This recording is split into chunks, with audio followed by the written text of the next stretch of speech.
कि जब हम गलत बातें सुनते हैं तो वो गंदगी हमारे भीतर आकर बैठ जाती है। गुस्सा हमारे भीतर आ गया, क्रोध हमारे भीतर आ गया। जब आप किसी लड़की लड़के के बारे में गलत बात सुनते हैं तो काम वासना आपके भीतर आकर बैठ जाती है। उसी तरह जैसे आप सुनते हैं ना, वो चीजें आपके भीतर तुरंत आ जाती हैं, हाँ या ना। उसी तरह जब भगवान के बारे में आप सुनते हैं तो भगवान तुरंत आपके मन मंदिर में आके बैठ जाते हैं। जैसे आप निंदा चुगली सुनेंगे तो तुरंत आपके अंदर क्रोध आके बैठ जाएगा और वो क्रोध फिर अपने इशारों से आपको नचाएगा। आप पराई स्त्री पराई पुरुष के बारे में सुनेंगे तो वो काम वासना आपके अंदर आके बैठ जाएगी, फिर वो आपको अपने तरीके से नचाएगी। इसलिए कहते हैं, शास्त्र कहते हैं कि कभी पराई स्त्री के बारे में सुनना भी नहीं चाहिए।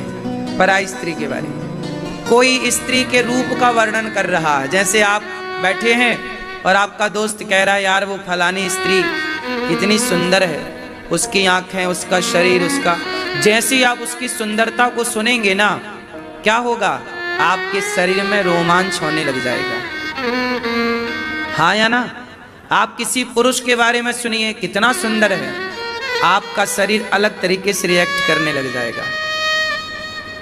ये बातें सही हैं या गलत हैं? बोलो, सही है।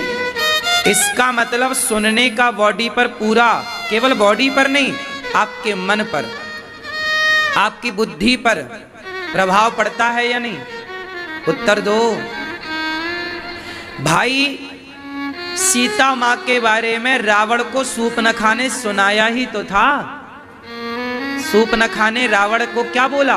अरे राम की पत्नी बहुत सुंदर है, उसकी आंखें, एक एक अंग का वर्णन किया है वहां पर सूप न खाने रावण से। तब तो रावण उत्तेजित हुआ, तब तो उसने प्लान किया कि चुराना चाहिए। यदि सुना ही नहीं होता तो चुराता क्यों? बात समझ में आई ना? इससे ये सिद्ध हो गया कि आप जो सुनते हैं वो चीज आपके भीतर आके बैठ जाती है। या तो क्रोध आके बैठेगा, या तो काम वासना आके बैठ जाएगी, या तो आपके अंदर बदले की भावना आकर बैठ जाएगी। उसी जिसके बारे में सुनेंगे आपके भीतर वो होगा। इसलिए संतों के पास भगवान क्यों होते हैं? क्योंकि संत दिन रात भगवान के बारे में ही सुनते हैं, भगवान के बारे में ही चिंतन करते हैं। अब देखो ना, आप किसी पराई स्त्री का चिंतन करने लग जाओ, आप कुछ मत करो, केवल आंखें बंद करो, एक पराई स्त्री के बारे में सोचने लग जाओ, अपने आप आपका तन, आपका मन उस ओर खींचने लग जाएगा। पराई पुरुष के बारे में सोचने लग जाओ, तन मन खींचने लग जाएगा। उसी तरह संत जन कहते हैं कि भगवान के बारे में सोचो। क्यों सोचो? क्योंकि आप जिसके बारे में सोचते हैं आप उसकी ओर खींचते हैं। मन चंचल तो है ही, उसी ओर तो जाएगा जिस तरफ उसे रास्ता मिलेगा। और रास्ता आप दे रहे हैं, या तो पराई स्त्री, या तो पराया पुरुष, या तो भगवान। अब जैसे आप किसी के बारे में सोचो कि वो कितना पैसे वाला है, आप पैसे के बारे में सोचेंगे तो आपका मन पैसे की ओर खिंच जाएगा। उसी के बारे में आप सोचेंगे, उसी के बारे में आप चिंतन करेंगे और रात को उसी का सपना भी आ जाएगा कि आप बहुत पैसे वाले बन गए, हाँ या ना? बात सही है। आप पैसे के बारे में सोचिए तो आपको रात को सपना भी आएगा कि आप बहुत पैसे वाले बन गए या आपका सारा पैसा चला गया, ऐसा सपना आ जाएगा। आप किसी लड़की के बारे में, पराई स्त्री के बारे में सोचिए तो रात को वो लड़की सपने में जरूर आ जाएगी, हाँ या ना? किसी लड़के के बारे में सोचिए तो वो आपके सपने में आ जाएगा। जब कोई स्त्री, कोई पुरुष के बारे में सोचने से वो स्वप्न में आ सकता है तो भगवान के बारे में सोचने से भगवान स्वप्न में क्यों नहीं आएंगे? रास्ता दो ही है, तीसरा रास्ता नहीं है। रास्ते दो हैं, या सही रास्ता या गलत रास्ता, बुरा रास्ता है, हाँ या ना? आप सोचिए कि आप किसी का भला कर रहे हैं। आप दिन भर सोचिए कि मैं किसी गरीब को भोजन करा रहा हूँ, प्यासे को पानी पिला रहा हूँ, किसी को कपड़े पहना रहा हूँ, मैं किसी का बहुत ख्याल रख रहा हूँ, मैं किसी के बारे में सोच रहा हूँ कि मैं किस तरह इसका दुख दूर कर पाऊँ, किसी के आंसू पहुँच पाऊँ। जब आप किसी की भलाई सोचेंगे ना और दिन भर सोचेंगे तो आप भला कर पाएंगे और वो भलाई करते हुए का आप सपना भी देख पाएंगे। व्यक्ति कैसा होता है बताओ? लोग कैसे होते हैं? लोग कैसे भी नहीं होते, लोग जैसा सोचते हैं वैसे हो जाते हैं। अपराधी क्यों बन गया? उत्तर दो। क्योंकि उसने अपराध के बारे में सोचा, हाँ या ना? सोचा तो हो गया अपराधी। इसलिए कहता हूं मन को थोड़ा पकड़ के रखना, ये अपराध की तरफ ना चला जाए, गलत रास्ते पर ना चला जाए, मन बिल्कुल सही दिशा में हो। मन कहाँ लगे? सदा भले काम में। मन कहाँ लगे? भगवान में, सत्संग में, कथा में। बिल्कुल गलत मन बिल्कुल तैयार है गलत जगह जाने के लिए। आप जरा सी छूट दे दो, जरा सी ढील दे दो, तुरंत मन जाएगा गलत जगह। मन को बांध के रखना पड़ता है। जिनका मन बंधा है वो कंट्रोल है, वो सही है, और जिनने खोल दिया अपने आप को, आजाद कर दिया, गई भैंस पानी में। हाँ या ना? आप कैसे होते हैं? जैसा आप सोचते हैं। इसलिए तुलसीदास जी अच्छे क्यों हो गए? क्योंकि उन्होंने राम के बारे में सोचा, सोचते रहे, राम राम राम, सोचते सोचते उन्होंने रामचरितमानस लिख दी। कबीरदास जी सोचते रहे किसके बारे में? राम के बारे में, भगवान के बारे में, समाज के उत्थान के बारे में सोचते रहे, लिख दिया। मुंशी प्रेमचंद्र का नाम सुना होगा, हाँ या ना? मैया मैया सुन रही हो ना मेरी माँ? मुंशी प्रेमचंद्र जी किसके बारे में सोचे? वो समाज के लोगों के पास जाकर बैठते और उनकी पीड़ा के बारे में सोचते, उनके दर्द के बारे में सोचते। तो फिर उन्होंने सोचते सोचते क्या हुआ? उन्होंने लिखना स्टार्ट किया, और जो घटनाएं वो लिखते थे, आप जब मुंशी प्रेमचंद्र जी की कहानियां या उनके उपन्यास पढ़ेंगे तो ऐसा पढ़ेंगे, ऐसा लिखा उन्होंने जैसे वो आपकी आंखों के सामने घटना घट रही है। आप ऐसा मान ही नहीं सकते कि आप पढ़ रहे हैं। आप ये देखेंगे उसको पढ़ते समय जैसे आप देख रहे हो, हाँ या ना? मुंशी प्रेमचंद्र जी की कहानियां इतनी सजीव हैं कि जब आप पढ़ेंगे तो ऐसा लगेगा कि क्या आप पढ़ नहीं रहे हैं उन्हें, आप बोलो बोलो देख रहे हैं। इतना सजीव लिखा है। क्यों? क्योंकि उन्होंने इतना चिंतन किया उस विषय का, इसलिए वो इतना सजीव लिख पाए।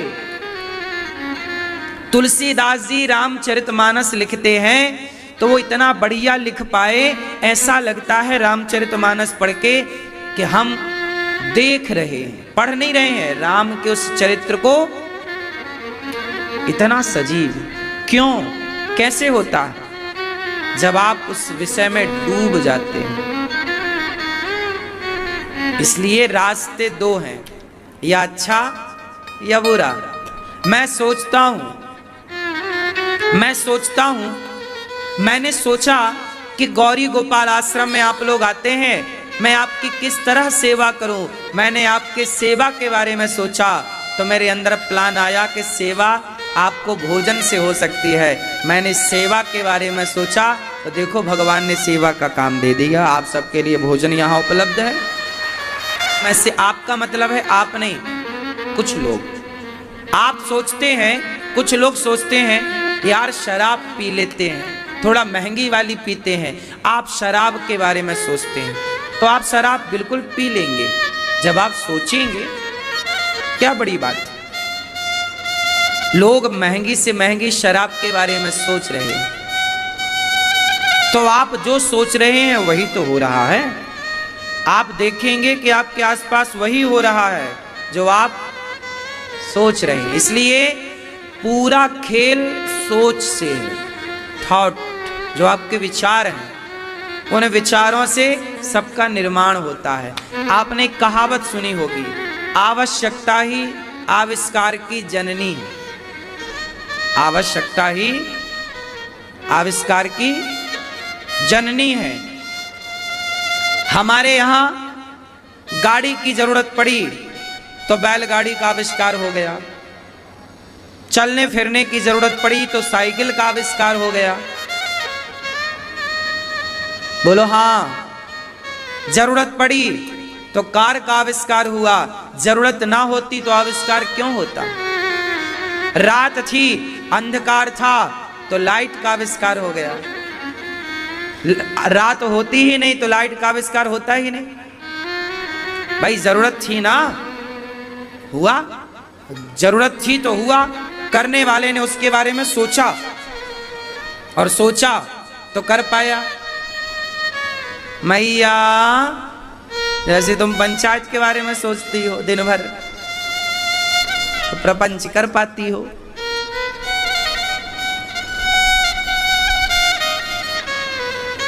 दुर्योधन ने सोचा कि मैं द्रौपदी के कपड़े उतरवाऊंगा, मौका मिला तो उतरवा दिया, दुशासन उतार। उसने तो बहुत पहले से यही सोचा होगा ना कि मौका मिले तो मैं ये करूंगा, ये करूंगा। उसने वही किया। फिर कुल मिलाकर आप अपने लिए जो करेंगे वो बहुत लंबे समय तक याद रहेगा, समाज को भी और आपको भी। इसलिए आपके पास अब दो रास्ते हैं, एक अच्छी राह, एक बुरी राह। अब किस पर चलना है? दो गिलास आपके सामने है, एक में शराब भरी है, एक में दूध भरा है। क्या पीना है वो आपको डिसाइड करना है। एक तरफ वो आपके दोस्त हैं जो आपको बुलाते हैं, यार एक पैक मार लो, क्या बिगड़ रहा है, आओ एक पैक मार लो, क्या बिगड़ता है। एक तरफ वो लोग हैं जो आपको शराब की लत दिलाकर शराब का आदी बनाना चाहते हैं, और एक तरफ हम जैसे लोग हैं जो आपसे कहते हैं कि शराब पीना आपके लिए बहुत गलत है, सिगरेट पीना, गुटखा खाना, पैसे वेस्ट क्यों करना है। पैसे कमाओ मेरे दोस्तों, खूब पैसा कमाना चाहिए। आज की युवा ना परेशान बहुत, ये पैसे की कदर नहीं करती इसलिए परेशान है। आज के युवाओं के पास जरा पैसा आ जाए तो इनके शौक बड़े हो जाते हैं, ये पैसे उड़ाने लग जाते हैं। पैसे आए तो गाड़ी खरीद ली। लड़के लोग क्या करते हैं, दोस्तों को दिखाना है कि देख मेरे पास। तुम्हारी बुद्धि ना बहुत अभी विकसित नहीं हुई, डिग्रियां भले तुमने बहुत हासिल कर ली पर विकास नहीं हुआ तुम्हारी बुद्धि का।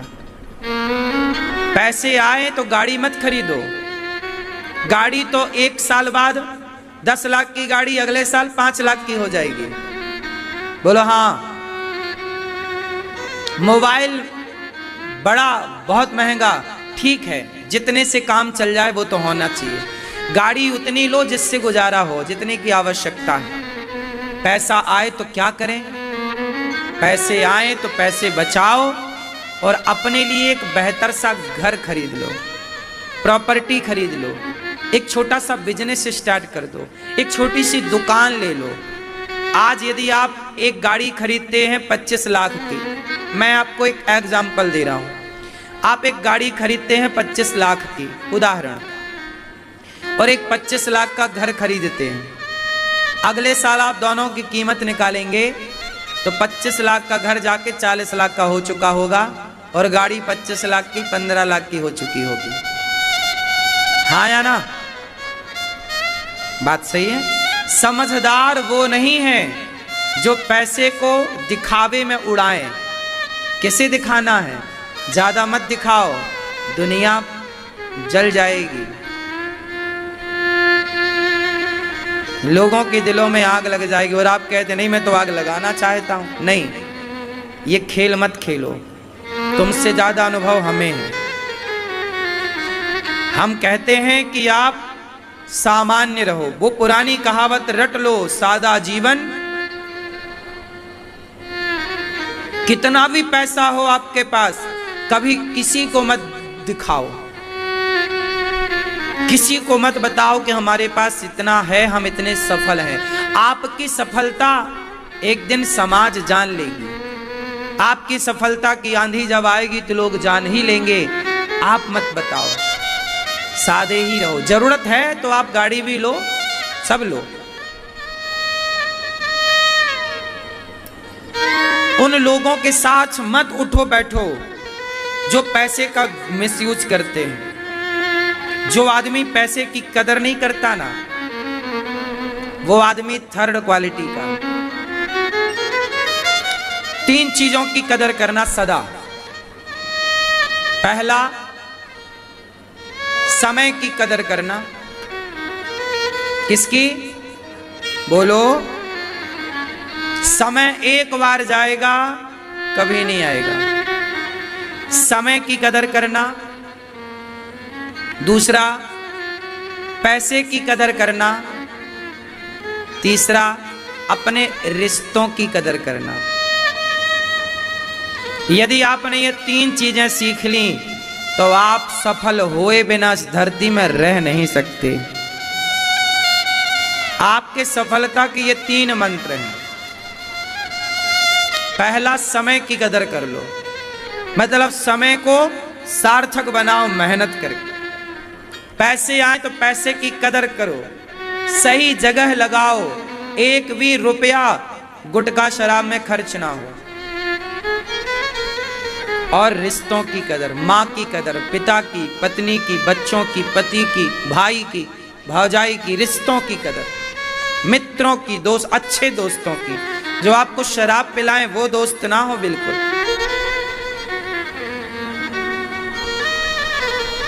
आजकल के युवाओं के पास ना तो समय की कोई कीमत है। 10 बजे तक तो सोते हैं, 5-5 घंटे क्रिकेट देखने में गवा देते हैं। समय बड़ा बलवान है। शमशान गया एक बार मैं, तो शमशान में लिखा था समय के पास इतना समय नहीं है कि वो फिर से आपको समय दे सके। समय के पास इतना समय नहीं है कि वो फिर से आपको समय दे सके। वक्त के पास इतना वक्त नहीं है कि वो फिर से आपको वक्त दे सके। इसलिए अपने वक्त का, अपने समय का सदुपयोग करना सीखिए।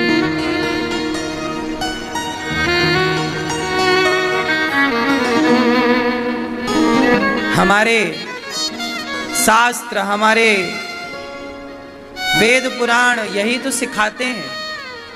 समय है तो गीता पढ़ो, अच्छी चीजें पढ़ो, कुछ नया सीखो। राजा परीक्षित जी ने कलयुग को 4 कमरे बनवा कर दिए। कलयुग अपना नाश करना है तो जुआ जरूर खेलना, यदि अपना सर्वनाश करना है तो। दुर्योधन ने अपना सर्वनाश कर लिया जुआ खेलकर। यदि अपना सर्वनाश चाहते हो तो फिर जंगली रमी डाउनलोड आप देख लो। द्यूतम, पानम, पानम बोले तो शराब, मदिरा, दारू। अपना नाश चाहते हो, अपना सर्वनाश चाहते हो तो शराब पी लो। द्यूतम पानम स्त्रिय, अपना नाश चाहते हो। आज मेरे पास एक बहन आई, आज की घटना है, रो रही थी, लगभग 30 साल की रही होगी। क्यों रो रही हो बहन? गुरुजी बड़ी गलती हो गई। क्या हुआ? मैंने अपने पति को धोखा दे दिया। कैसे धोखा दिया? मेरे बच्चे हैं, अच्छा खासा पति कमाता है, बहुत प्यार करता था, पर मैं किसी आदमी के चक्कर में उलझ गई और मैं उसके संग भाग गई। 6 महीने तक मैं उसके संग रही। वो नशा करता, मुझे उसने फंसा लिया और वो मेरा शोषण करके अब उसने मुझे निकाल दिया। वो बहुत बड़ा नशेड़ी है, मैं बच के आई हूं उसका संग छोड़कर। अब ये लड़की ना घर की रही ना घाट की। बोलो हाँ। पहले आपको लगता ना बड़ा मजा है, साहब जो दिखता है वो सच नहीं होता। ये दुनिया जैसी दिख रही है वैसी है नहीं, लोग जैसे दिख रहे हैं वैसे हैं नहीं। ये सच्चाई कब जानोगे आप लोग? हाथी के दांत खाने के और दिखाने के अलग अलग होते हैं। दिखाने के दांत अलग हैं। ये दुनिया जितनी बढ़िया दिखती है, लोग इतने बढ़िया हैं नहीं। मैंने पूछा कि क्या हुआ था? उसने बताया कि वो आदमी आया और उसने मुझे देखा, हमने उसे देखा, दोनों ने एक दूसरे को कहा कि अब हम दोनों साथ रहेंगे। और हमने अपने पति को अपने बसे बसाए घर को छोड़ दिया। 6 महीने उसने मेरा शोषण किया और निकाल बाहर किया। उतर गया प्यार का भूत। लेकिन इन 6 महीनों में ना उसकी सारी जिंदगी तबाह हो गई। हाँ या ना? आपका एक गलत निर्णय सारी जिंदगी आपको रुलाएगा, याद रखिएगा। और आपका एक सही निर्णय सारी जिंदगी आपको खुश रखेगा। प्रार्थना करो आप सबसे, कभी ऐसा कोई गलत निर्णय मत लेना जो आपकी गलती से आपके परिवार को भी भोगना पड़े। अब ये भाग गई, अब उसके पति की क्या स्थिति होगी? उसके पति के लोग, उसके दोस्त मजे ले रहे हैं, यार तेरी तो पत्नी भाग गई। अब सोचो वो जहां जाता होगा लोग उसका तो मजाक उड़ाते होंगे। तुम तो अपना मजे ले रही हो, वो भी मजा 6 महीने में तुम्हारा पेट भर गया, आ गई अक्ल तुम्हें। लेकिन तुम्हारा पति, उसका क्या दोस्त था?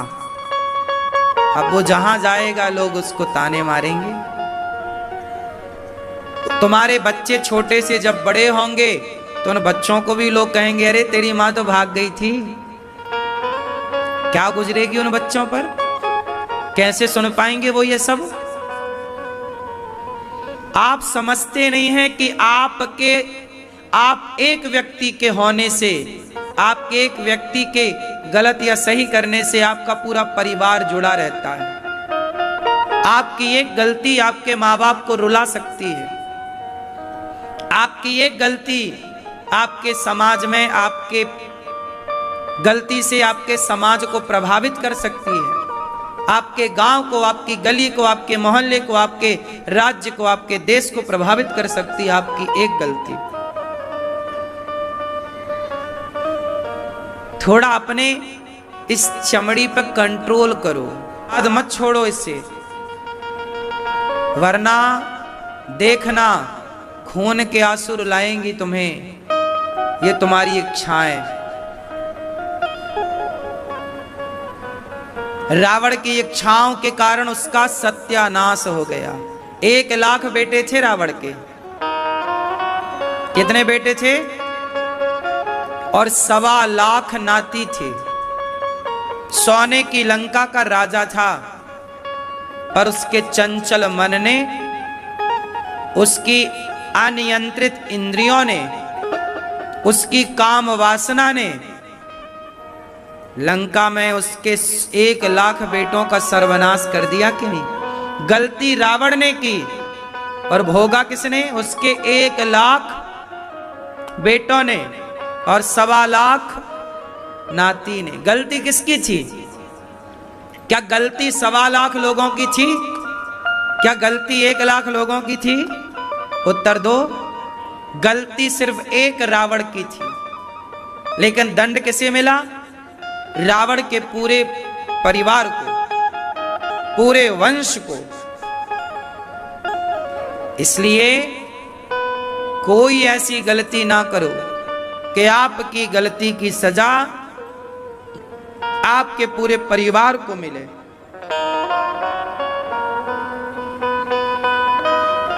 बिना विचारे जो करें सो पाछे पछताएं, और काम बिगाड़ें आपनो जग में होत हंसाएं। कोई भी काम करो 100 बार सोचो और 100 बार लोगों से सलाह लो, और उस सलाह में आपके अपनों की सलाह होनी चाहिए। कुछ सलाह गैरों की तो कुछ ज्यादा सलाह अपनों की। कोई भी काम तुरंत ना करो कि मन में आया कर दिया, नहीं। पहले उसको डिस्कस करो अपनी माँ के साथ, पिता के साथ, भाई के साथ, दोस्तों के साथ। जब सबकी सहमति एक सी नजर आए तो वो काम करना चाहिए। क्या कहते हैं आप लोग? बात सही है या गलत है? यदि आप सबकी सहमति से कार्य करेंगे तो आप कभी गलत नहीं होंगे। आप उसमें आप ये भी देख सकते हैं कि कई बार क्या होता है कि आप बिजनेस करना चाहते हैं, कोई बड़ा सोच रखते हैं अपने फ्यूचर के लिए, आपके माँ बाप बोलते नहीं बेटा इसमें नुकसान हो सकता मत कर, तो फिर भी आप करते हैं, रिस्क लेते हैं। ठीक है, वो अपना सेल्फ डिपेंड डिसीजन ठीक है, लेकिन मैं और निर्णयों की बात कर रहा हूं। एक बार विचार कर लीजिए। किसी औरत के संग भागने से पहले, किसी मर्द के संग भागने से पहले एक बार मेरी सलाह जरूर ले लो। किसी के संग भागने का तुम्हारा भी प्लान है तो मेरे से डिस्कस कर लेना।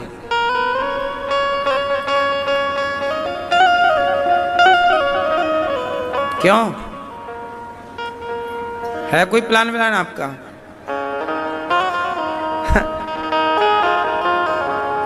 ये कह रहा कि आपका कोई ऐसा प्लान है?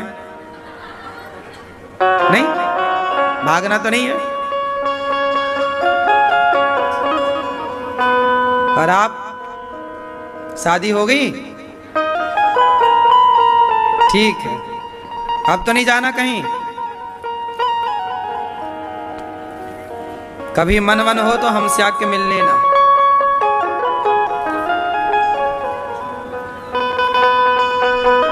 सही?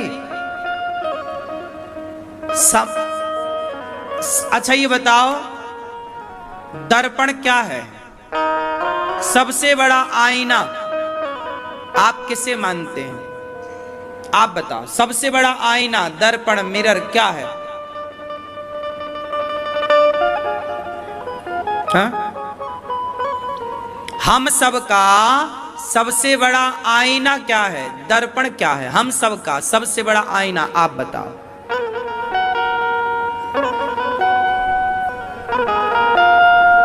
हाँ, बैठे बैठे सबको उत्तर देना है। हम सबका एक तो दर्पण है जो हम सब देखते हैं कि हम गोरे हैं कि काले हैं। एक तो दर्पण है जो आप सबको पता है। मैं बात कर रहा हूं वो कौन सा दर्पण है जिस दर्पण को एक बार सबको देखना चाहिए, और वो दर्पण जरूर देखना चाहिए। कौन सा दर्पण है? सबसे बड़ा दर्पण जिसे देखना चाहिए और सीखना चाहिए। कौन सा दर्पण? आप किसे दर्पण मानते हो? मैं तो शीशे को दर्पण नहीं मानता। ठीक है भाई, ये दर्पण कहते हैं, ये हमें दिखाता है प्रतिबिंब, ठीक है। जो यथार्थ में दर्पण है वो क्या है? हाँ हाँ, आप बताओ। हाँ, मन। ये कह रहे हैं मन दर्पण है, ठीक है। तोरा मन दर्पण, ठीक है, आप बताओ। मन, हाँ, सबसे बड़ा दर्पण क्या? पीछे वाली मैया, सबसे बड़ा दर्पण। यही आपको याद होना चाहिए। यदि ये बातें याद कर लोगे तो कभी फिसलोगे नहीं। सुनो, अब सबसे बड़ा दर्पण होता है इतिहास। सबसे बड़ा दर्पण होता है इतिहास में जो घटनाएं घटी। महाराणा प्रताप की चरित्र को देख लो, शिवाजी के, झांसी की रानी के, तुलसीदास जी के, सूरदास जी के, मीरा के, सबके चरित्र को, द्रौपदी के, दुर्योधन के, अर्जुन के, राम के, रावण के, कंस के, कृष्ण के, सबके चरित्र को देख लो। और ये इतिहास खड़ा है तुम्हारे सामने दर्पण बन करके। देखो, दुर्योधन ने गलत किया था तो क्या हुआ, देख लो दर्पण में, पूरा तुम्हारे को हिस्ट्री नजर आएगी। ये दर्पण तो तुम्हें दिखा सकता है, पर इतिहास ऐसा दर्पण है जो तुम्हारे 100 साल बाद को भी दिखा सकता है। हाँ या ना? इसलिए मेरे दोस्तों, मेरी माँ, मेरी बहनों, इतिहास पढ़ना सीखिए और पढ़ो ना, उससे सीखो कि महाराणा प्रताप ने कहां गलती की, क्यों हल्दी घाटी से उन्हें कहां जाना पड़ा, पृथ्वीराज चौहान ने क्या गलती की, वो गलती ना करते। अब हम में वो समय है, कहीं हम भी वही गलती तो नहीं कर रहे हैं? जो गलती रावण ने किया उसका सर्वनाश हुआ, कहीं हम भी तो वही। अब जैसे तुम्हारा पड़ोसी है, वो पराई औरत के चक्कर में फंसा है, तो क्या उसे नहीं देखना चाहिए इतिहास में उठा के रावण को कि देख भाई, रावण जैसे लोग पराई औरत के चक्कर में सर्वनाश उनका हो गया, तो तेरा क्या होगा रे कालिया।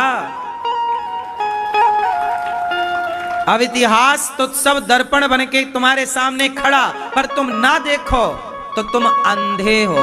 फिर धृतराष्ट्र कौन है? धृतराष्ट्र वो हैं जो इतिहास से कुछ सीखना नहीं चाहते। बोलो हाँ या ना? तो कितने लोग मेरी बात से सहमत हैं कि इतिहास ही हम सबका सबसे बड़ा दर्पण है? और जो इतिहास के दर्पण को नहीं देखता वो कौन है? बोलो, अंधा है। कौन है वो? अंधा है, धृतराष्ट्र है। मैया, ओ झोले वाली मैया, कहां चली इतिहास पढ़ने? लो चल पड़ी, इतिहास पढ़ के आती हूं महाराज अभी मैं। हाँ देखो भागी चली। चली इतिहास पढ़ने।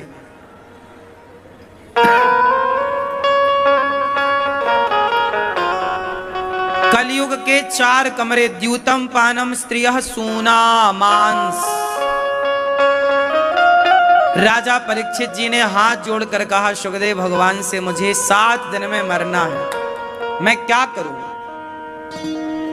7 दिन में मरना है। जीवन बहुत थोड़ा है कि बहुत बड़ा है? बोलो, जीवन थोड़ा है कि बड़ा है? बोलो बोलो बोलो।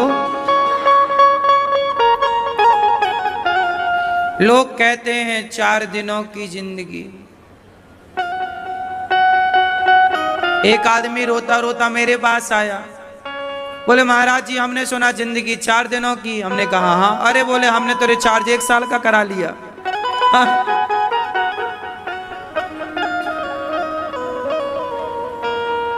जीवन कैसा है?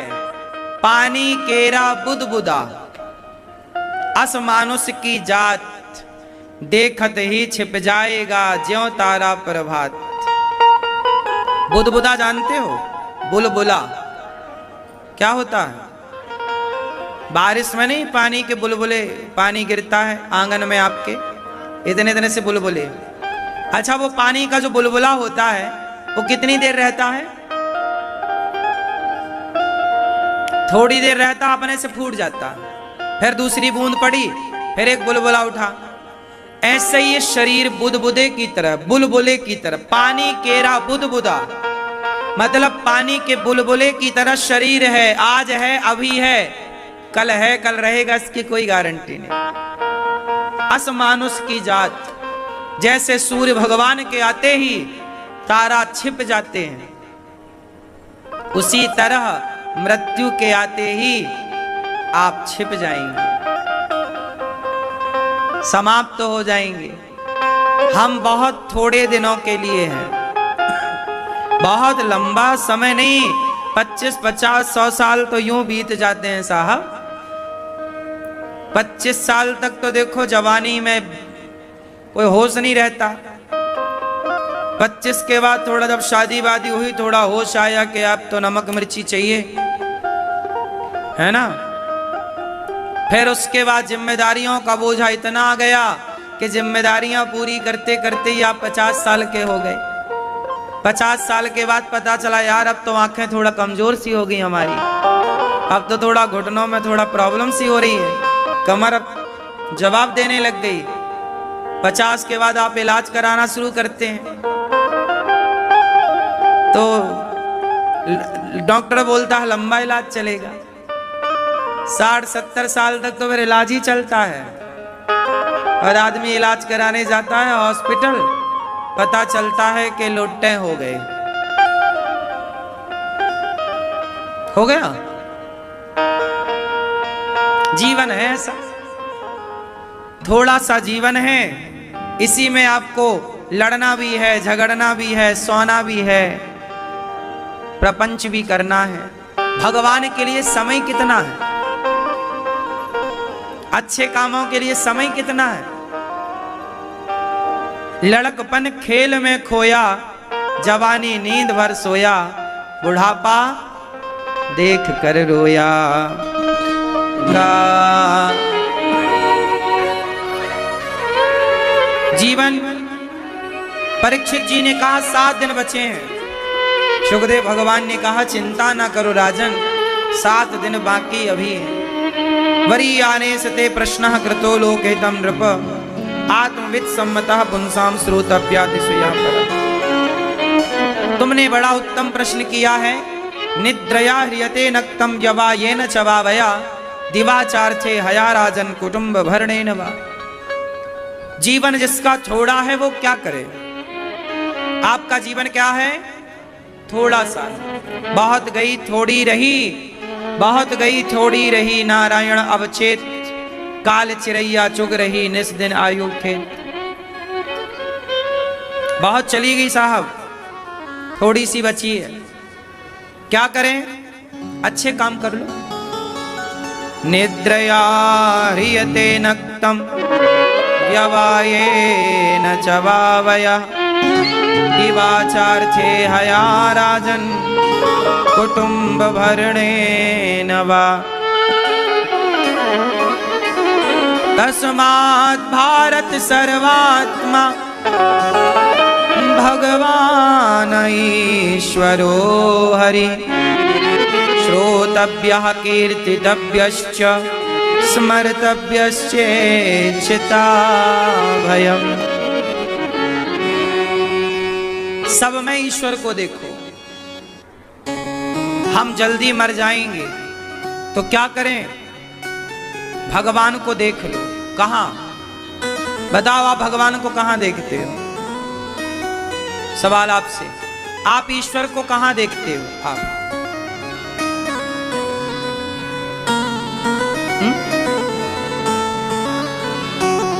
मूर्ति के अंदर, आप भगवान को मूर्ति के अंदर देखते हैं, ठीक। आप भगवान को कहां देखते हैं? मन में। आप ईश्वर को कहां देखते हैं? मन में। आप भगवान को कहां देखते हैं? आत्मा में। आप भगवान को कहां देखते हैं? आप भगवान को कहां देखते हैं?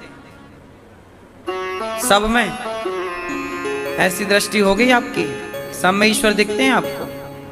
वाह, कह रहे हो कि देखते भी हो। क्यों भैया?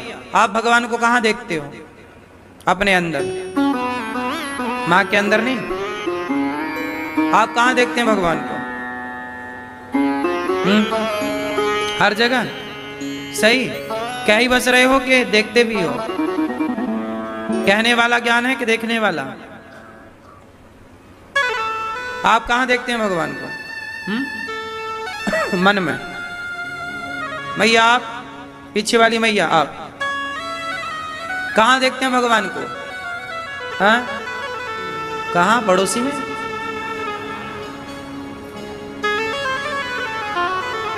भगवान को आप कहां देखते हैं? कुछ लोग कह रहे हैं मंदिर में, मूर्ति में, अपने अंदर, अपनी आत्मा में, अपने मन में, अपनी बुद्धि में, सब जगह। किसकी बात सही है? जो मूर्ति में देखे भगवान वो सही कह रहा है, जो मन में देखे भगवान वो सही कह रहा है, या जो सब जगह देखे भगवान वो सही कह रहा है? बोलो, सच्चाई, सत्य कौन कह रहा है?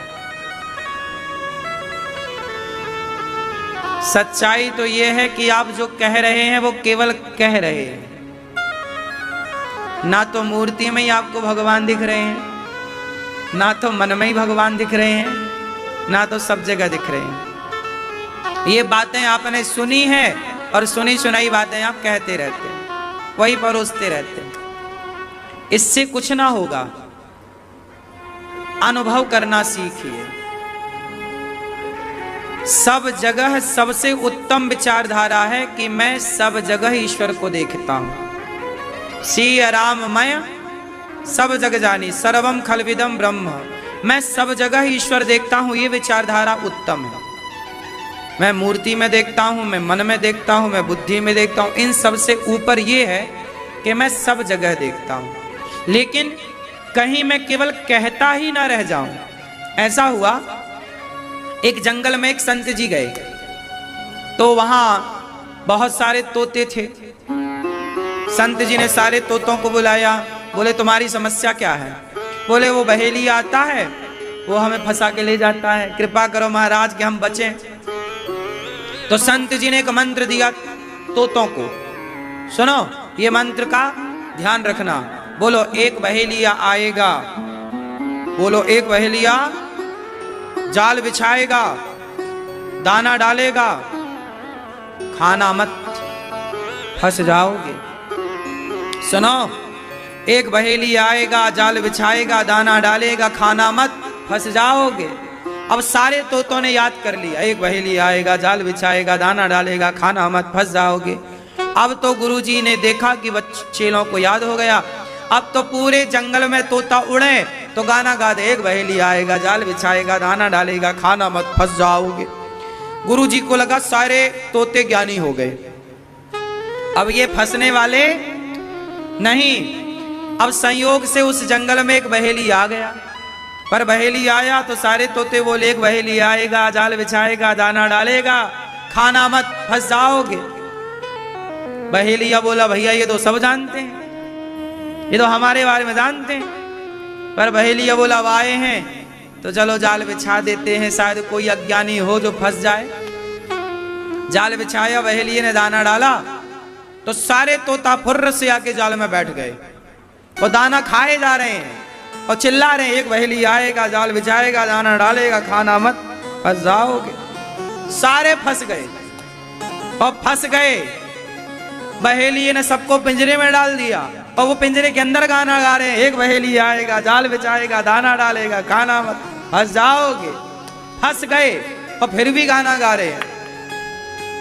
तब गुरुजी वहां से आए, अरे तुम पिंजरे में कैसे आ गए? गुरुजी आपने मंत्र गलत दिया। कैसा मंत्र दिया? हम तो जपते थे, एक बहेली आएगा जाल बिछाएगा दाना डालेगा खाना मत, एक बहेली आएगा जाल बिछाएगा दाना डालेगा खाने मत फंस जाओगे। माला जपने लग गए तोता, एक बहेली आएगा जाल बिछाएगा दाना डालेगा खाने मत फंस जाओगे। अब ये बताओ कि गुरुजी का मंत्र गलत था या तोतों ने समझा गलत? बोलो, हाँ? क्या मंत्र गलत था? मंत्र गलत था बेटा? गुरुजी ने तो बोला था कि बेटा एक बहेली आएगा जाल बिछाएगा दाना डालेगा, तुम खाना मत, जाना मत, वरना फंस जाओगे।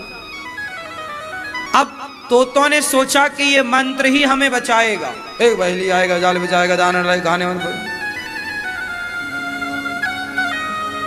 जैसे आप लोग जपते हो, सब जगह भगवान है, सब जगह भगवान है, सब जगह भगवान है, सब जगह सोहम सोहम सोहम सोहम सर्वम खलविदम ब्रह्म सर्वम खलविदम ब्रह्म श्री राम है सब जगह जानी। आप कह रहे हैं सब जगह भगवान है, सब जगह भगवान है, सब जगह। कहने से क्या होगा? तोतों ने भी तो कहा कि बहेली आएगा जाल बिछाएगा, ज्ञान तो था। ज्ञान से क्या होगा? आपने उस ज्ञान में अमल कितना किया? तोते, गुरुजी ने ये कहा था बेटा बहेली आएगा तुम्हें फंसना नहीं है, मानना था ना, माने नहीं, जपते रहे, हाँ या ना? सब फंस गए। ऐसे ही है, इन्हीं को बोलते हैं रट्टू तोता। क्या बोलते हैं? बोलो, रट्टू, बोलो मेरी माँ, रट्टू तोता, यही है रट्टू तोता मेरी माँ। आप सबको पता है कि झूठ बोलना पाप है, नदी किनारे सांप है, बोलो हाँ। सबको पता है कि भगवान कण कण में, सबको पता है कि झूठ बोलना पाप है, ईश्वर कण कण में, भगवान प्रेम से मिलते हैं, सबको पता है। मैं कोई नई बात नहीं कर रहा हूं, लेकिन पता होने से क्या होगा? क्या हो जाएगा पता होने से? क्या आपने कण कण में ईश्वर को देखने की कोशिश की कि केवल जानकारी जुटाई? आपको यह जानकारी तो है कि ईश्वर कण कण में होता है, लेकिन आपने उस कण कण के ईश्वर को देखना कहां शुरू किया? प्रार्थना करूंगा केवल ज्ञान जुटाओ मत, जो ज्ञान है ऑलरेडी उस पर अमल करो। जब आप किसी से लड़ते हैं, झगड़ते हैं, निंदा करते हैं, चुगली करते हैं, तब यह फॉर्मूला कहां चला जाता है कि कण कण में भगवान है। आप जिसकी निंदा कर रहे हैं वह भी तो भगवान है, आप जिसको गालियां दे रहे हैं वह भी तो भगवान है। फिर आप गालियां क्यों दे रहे हैं? फिर आप निंदा क्यों कर रहे हैं? फिर आप चुगली क्यों कर रहे हैं? फिर कण कण में ईश्वर है तो कण कण में ईश्वर की तरह सबको प्रणाम करो। इसका मतलब ये नहीं है कि आप सबको प्रणाम करें तो शेर सामने खड़ा है।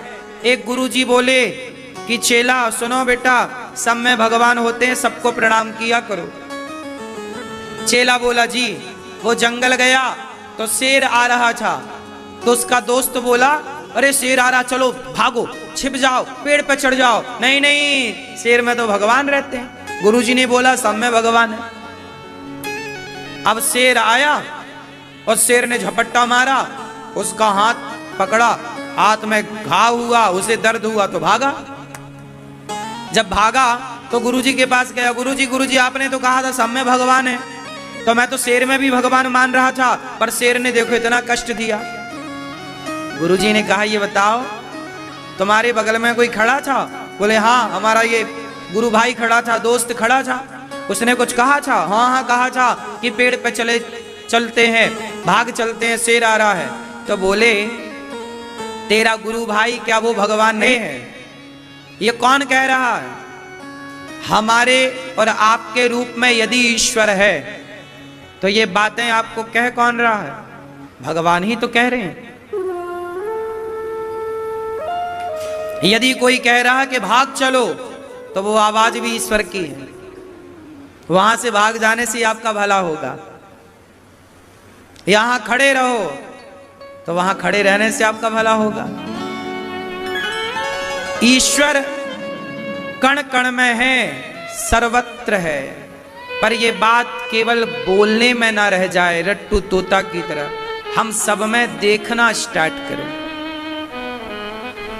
मान लें। जिस दिन मान लोगे ना, तो आपकी विचारधारा अलग होगी, स्वभाव अलग होगा, आप अलग हो जाएंगे।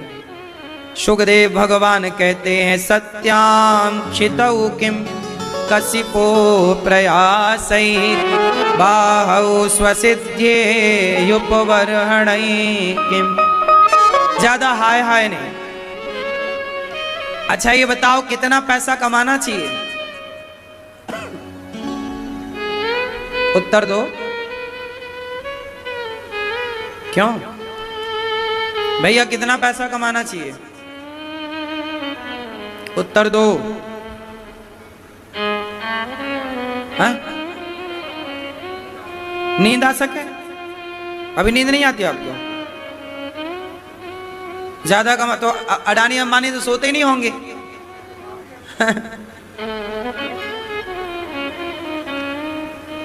ये परिभाषा आपकी सही नहीं है।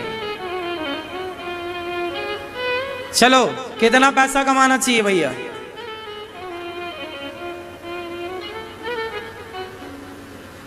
कितना पैसा कमाना चाहिए? आप बताओ।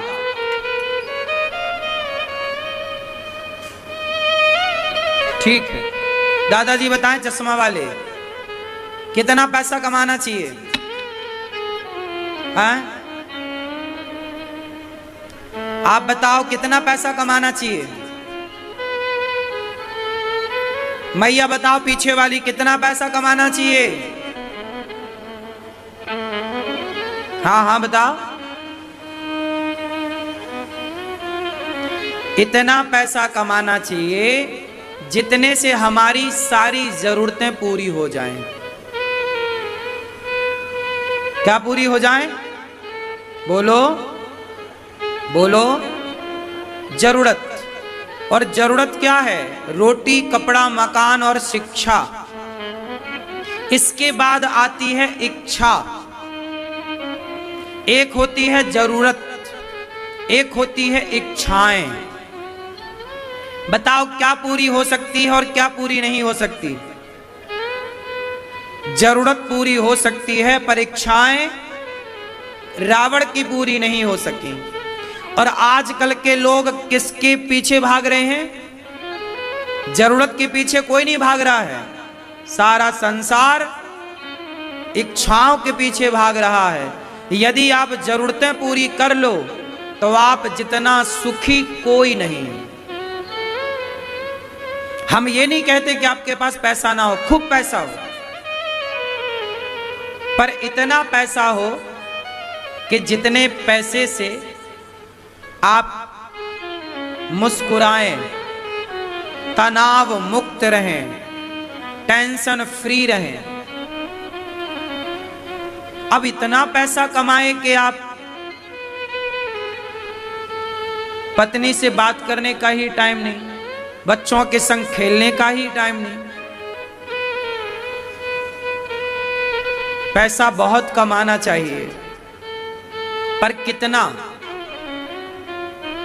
पैसे का कोई अंत नहीं है। सारी जिंदगी आदमी कमाता है और पैसे कमा कमा के आदमी मर जाता है। क्या रह जाता है? आपकी अच्छाइयां रह जाती हैं। इसलिए राम इतना दीजिए कि जामे कुटुंब समाए, मैं भी भूखा ना रहूं, कोई साधु न भूखा। ये सिद्धांत रहा है पुराना कि हम भी भूखे ना रहें और हमारे द्वार से कोई भूखा। पहले व्यक्ति की जरूरतें तो हुआ करती थी, इच्छाएं किसी की नहीं थी। इसलिए पहले के लोग सुखी थे। आज के लोग सब कुछ होने पर भी सुखी नहीं है, क्योंकि इच्छाएं जरूरत से ज्यादा है। कमा कमा के लोग तिजोरियां भर रहे हैं, बैंक बैलेंस बना रहे हैं, इतने की आवश्यकता नहीं है। बच्चों के लिए कमा के रखने की बिल्कुल जरूरत नहीं है। बच्चों को योग्य बनाओ, पढ़ाओ लिखाओ, काबिल बनाओ, उनमें इतने गुण दे दो कि वो खुद कमा के खाएं, आपको उनके लिए जोड़ने की जरूरत नहीं है। हाँ या ना? भगवान हाय हाय से बचते हैं और बचाते हैं। भगवान देखो कैसे में खुश रहते हैं। जब भगवान श्री कृष्ण शांति दूत बनकर आए दुर्योधन के पास, 5 गांव मांगा कि 5 गांव दुर्योधन को दे दो।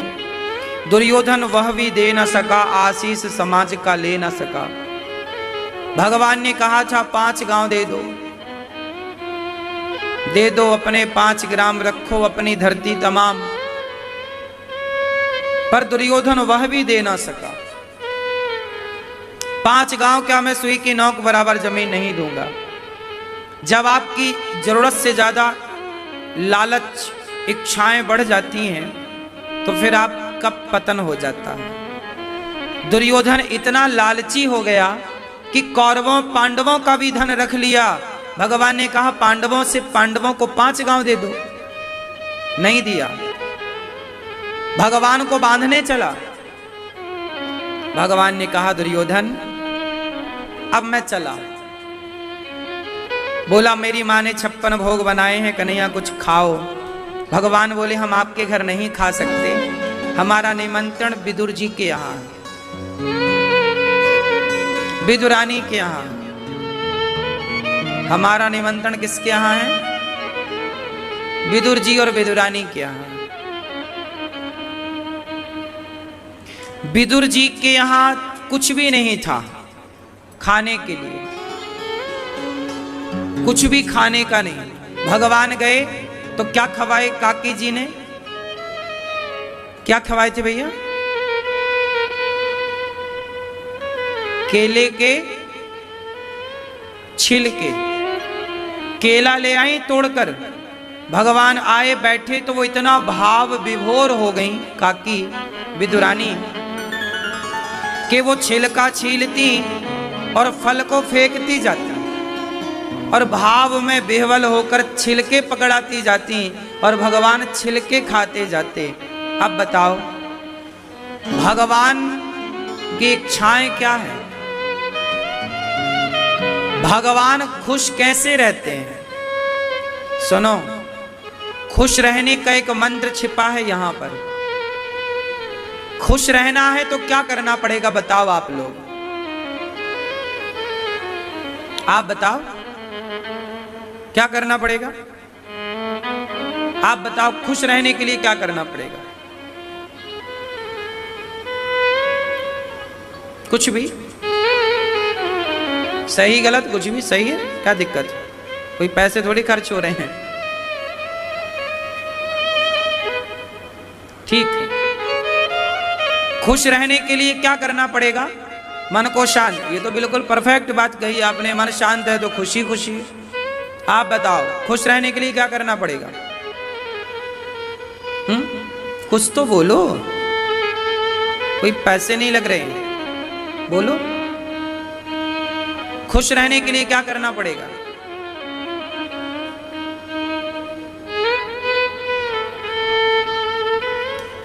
इस संसार में सबसे सुखी कौन है? बस आप बताओ। जिसके पास ये है वो सबसे सुखी है। वो क्या है? क्या?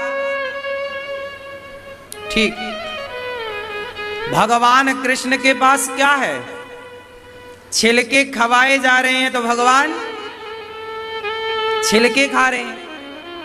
चावल खवाए गए सुदामा के द्वारा तो चावल, जूठे बेर खवाए गए तो भगवान ये नहीं कहते कि ये क्या खवा रहे हो, हम ये खाएंगे क्या ना। जो मिल रहा है हमारे भगवान उसमें क्या है? संतुष्ट है और प्रसन्न है। जीवन में सुखी रहना है तो भगवान से सीख लो कि हर हाल में जो मिल जाए उसे प्रेम से स्वीकार कर लो, संतोष रखो। बहुत भक्तों के दिए छिलकों से भगवान खुश हो गए और वो छिलका खिलाने वाली काकी विदुरानी आज जब तक उसकी कथा ना सुनी और सुनाई जाए तब तक भागवत की कथा पूरी नहीं होती। ये देखो इतनी महानता भगवान की कि उसे इतना बड़ा बना दिया। देखो जरा, दुर्योधन की मेवा त्यागी, साग विदुर घर खाई, सबसे ऊंची प्रेम सगाई। इस धरती पे ऐसा कोई कवि ना होगा जिसने कृष्ण और विदुरानी के प्रसंग को ना लिखा हो, कृष्ण और सुदामा के चरित्र को ना लिखा हो, राम और शबरी के बारे में ना लिखा हो। देखो कोई लेखक की लेखनी पूरी नहीं होती इनके बिना। जब तक दो चार बातें इनके लिए ना लिखी जाए तब तक कोई कवि पवित्र नहीं होता, उसकी लेखनी पवित्र नहीं होती। ये भगवान क्या है? हमारे भगवान संतुष्ट हैं। भूख नहीं है कि 56 भोग हो, भूख नहीं है कि ठाट बाट हो, प्रेम हो। और प्रेम से छिलके दोगे ना, स्वीकार है। बेर दोगे ना, स्वीकार है। इसलिए आप भी आपका पति 100 रुपए की साड़ी दे या 500 की, प्रेम से देता है, उससे लेकर प्रसन्न होना चाहिए। कुछ लोग होते हैं जो छोटा सा गिफ्ट तो लेते ही नहीं, बड़ा चाहिए, बड़ा तोहफा लाओ, ये क्या दे रहे हो? भगवान भी बोलते क्या खवा रही हो छिलका? वहां छिलकों की कीमत नहीं थी, वहां विदुरानी के भाव की कीमत थी। किसकी कीमत थी? उस प्रेम की कदर थी। हाँ या ना? आप ये मत देखिए कि मैं आपको क्या खिला रहा हूं, आप ये देखिए कि मैं आपको किस भाव से खिला रहा हूं। ये मत देखिए कि पति क्या दे रहा है, ये देखिए कि पति किस भाव से दे रहा है। ये मत देखिए कि पत्नी क्या गिफ्ट कर रही है, ये देखिए कि पत्नी किस भाव से आपको कुछ तोहफा दे रही है। ये भावग्राही जनार्दना। आज की दुनिया ना भाव से मतलब नहीं रखती, आज की दुनिया भाव से मतलब नहीं रखती, जबकि होना चाहिए भाव। भाव बहुत बड़ी बात होती है। यदि आप पत्नी के भाव को समझने लग गए, पति के भाव को समझने लग गए, तो आपका घर स्वर्ग हो जाएगा। पर आजकल भाव नहीं समझते कुछ लोग, आप लोग समझते होंगे। पत्नी को गिफ्ट देते हैं आप लोग? अभी करवा चौथ में दिया कुछ? शादी हो गई आपकी, क्या दिया पत्नी को करवा चौथ में? 1.5 लाख रुपए दिए। हम तो ये चाहते हैं कि देखो हमारे भगवान बहुत संतुष्ट हैं। भगवान कैसे हैं बताओ? संतुष्ट है या नहीं? जोर से हमको कैसा होना चाहिए? संतुष्ट। जब आवे संतोष धन, सब धन धूरी समान, गौधन गज धन बाज धन और रतन धन खान। भगवान सृष्टि उत्पन्न करते हैं। भगवान विदुरानी के घर गए, छिलकों का भोग लगाए, साग खाए। विदुर जी ने 56 भोग परोसे, कहा काका जी जो स्वाद इन छिलकों में मिला वो आपके 56 भोग में नहीं। इसके बाद विदुर जी मैत्रेय जी के पास गए, सृष्टि का क्रम जाना। ये संसार कैसे बना? सबसे पहले क्या बना? अच्छा बताओ, ये संसार किस तरह से बना बताओ? किस तरह से बना बताओ? सबसे पहले क्या बना? बोलो। पृथ्वी जल वायु अग्नि आकाश में सबसे पहले क्या बना? अच्छा बताओ।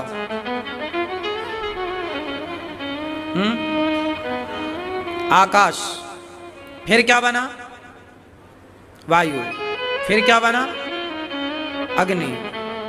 फिर जल। फिर पृथ्वी। आप बताओ क्या बना? ये सही कह रहे हैं गलत कह रहे हैं? आप क्या कह रहे हैं? क्या बना सबसे पहले? पृथ्वी जल वायु अग्नि आकाश में पहले क्या बना? सवाल आपसे।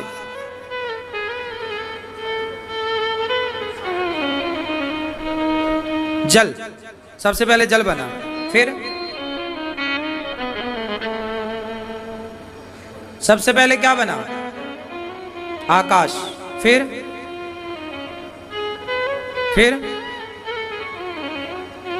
वायु। फिर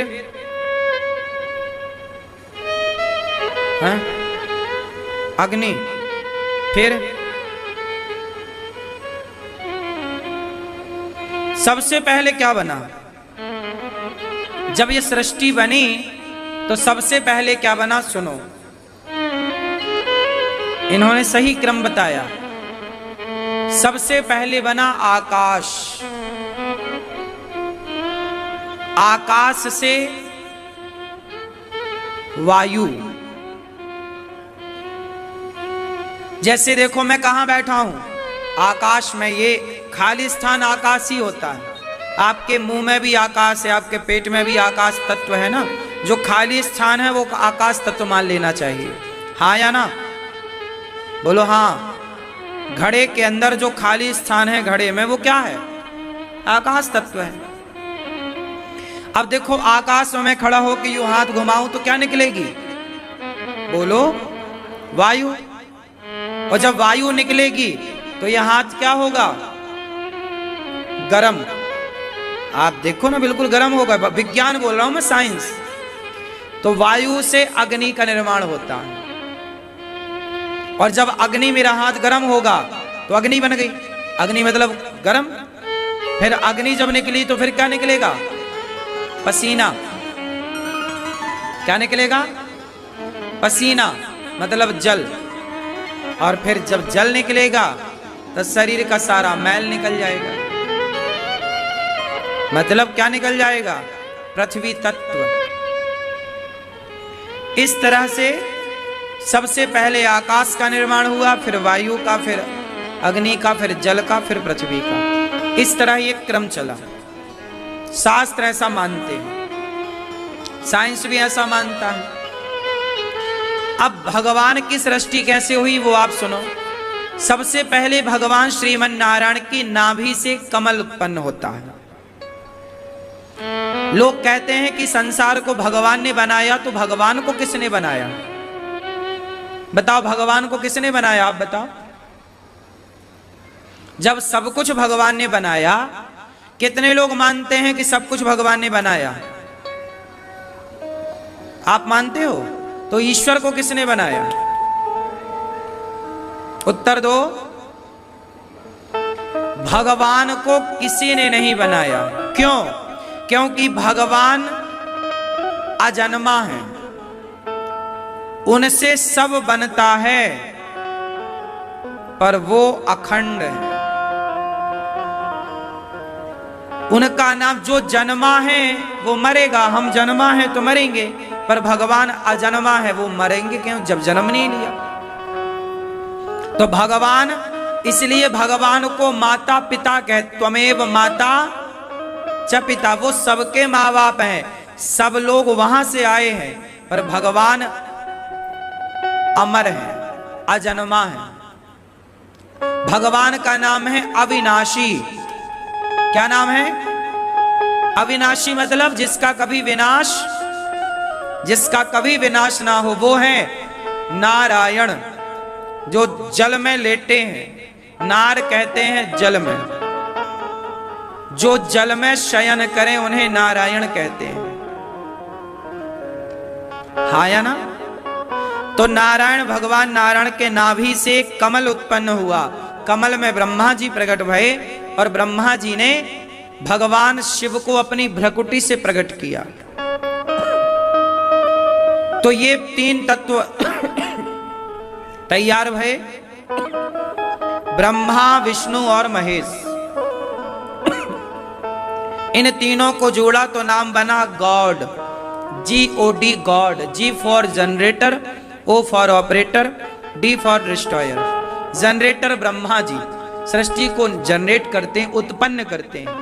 ऑपरेटर भगवान विष्णु पालन करते हैं। भगवान शिव संहार मीन्स डिस्ट्रॉयर। संहार का डिपार्टमेंट किसका है? शिव जी का। पालन का डिपार्टमेंट विष्णु जी का। और उत्पन्न हमारा सनातन धर्म ये तीनों को मानता है। इन तीनों को जोड़ा गया तो बना God, GOD God. Generator operator destroyer, Brahma Vishnu Mahesh. फिर क्या हुआ? ब्रह्मा जी ने सृष्टि प्रारंभ की तो पहले संतों को प्रकट किया। फिर शरीर के दो भाग किए ब्रह्मा जी ने। दाहिने भाग से मनु और वाम भाग से शत्रुपा प्रकट हुए। ये सब भागवत जी का चरित्र सुना रहा हूं, थोड़ा कठिन है, सुनिए। ये सृष्टि का क्रम है। मनु और शत्रुपा प्रकट भये। सबसे पहले किसका जन्म हुआ? इस धरती पर पहले जो मनुष्य हुए इस धरती के, वो हुए मनु। हम मनु की संतान होने से हम सबको मनुष्य कहा जाता है। हमें क्या बोला जाता है? बड़े भाग्य मानुष तन पावा। मतलब मनुष्य। हम मनुष्य क्यों बने? क्योंकि हम मनु से उत्पन्न हुए। मनु और साथ में शत्रुपा। तो मनु शत्रुपा से पहली बार मैथुनी सृष्टि उत्पन्न हुई। मनु जी की 5 संतानें हुई, 3 बेटियां और 2 बेटे। 3 बेटियां का नाम है आकुति, देवहूति, प्रसूति, प्रियव्रत और उत्तानपाद। इस संसार में जब पहले संसार बना तो पहले स्त्री बनी होगी कि पुरुष बना होगा? आप बताओ। ये संसार जब बना तो पहले स्त्री बनी या पुरुष? आप उत्तर दो। आप बताओ क्या बना पहले, मुर्गी या अंडा? ये कितना उलझा हुआ सवाल है, क्यों? लेकिन आज मैं सुलझाऊंगा इसे। पहले मुर्गी आई कि अंडा? बोलो। पहले स्त्री आई कि पुरुष? बोलो जोर से। हाँ, पहले स्त्री का जन्म हुआ, इसलिए अंडा तो पुल्लिंग हो गया, मुर्गी स्त्रीलिंग हो गई। तो इस संसार में स्त्री जात पहले आई, स्त्री मादा पहले। इसलिए हमारे यहां पहले कहते हैं सीता, फिर कहते हैं राम, पहले कहते हैं राधा, फिर कहते हैं श्याम, पहले कहते हैं लक्ष्मी, फिर कहते हैं नारायण, पहले कहते हैं गौरी, फिर कहते हैं शंकर, पहले कहते हैं माता, फिर कहते हैं पिता। हाँ, क्योंकि पहले किसका प्रकट जन्म हुआ? पहले स्त्री, इसलिए कहते लेडी फर्स्ट। स्त्री पहले आई, पुरुष दूसरे नंबर। इसलिए सदा सारे अधिकार स्त्री को दिए गए। विद्या का अधिकार सरस्वती जी, पैसे का अधिकार लक्ष्मी जी, शक्ति का डिपार्टमेंट दुर्गा,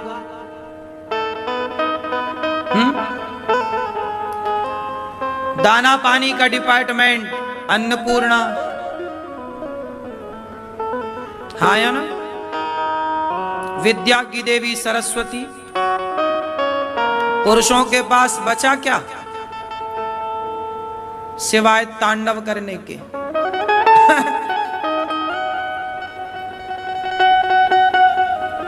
तो वही तो आदमी तांडव करता है, सब तुमने ले रखा है। सारे बड़े बड़े मंत्रालय स्त्रियों के पास है। नहीं, विद्या पाना है सरस्वती माता, पैसा पाना है लक्ष्मी माता, अन्न चाहिए अन्नपूर्णा माता, शक्ति चाहिए दुर्गा माता। बोलो हाँ।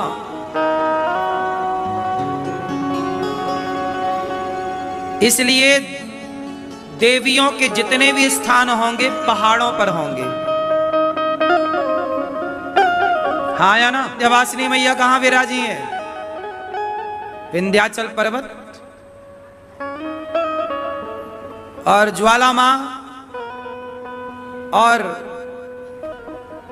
कांगड़ा जाते हैं ना, कौन सी माता है वहां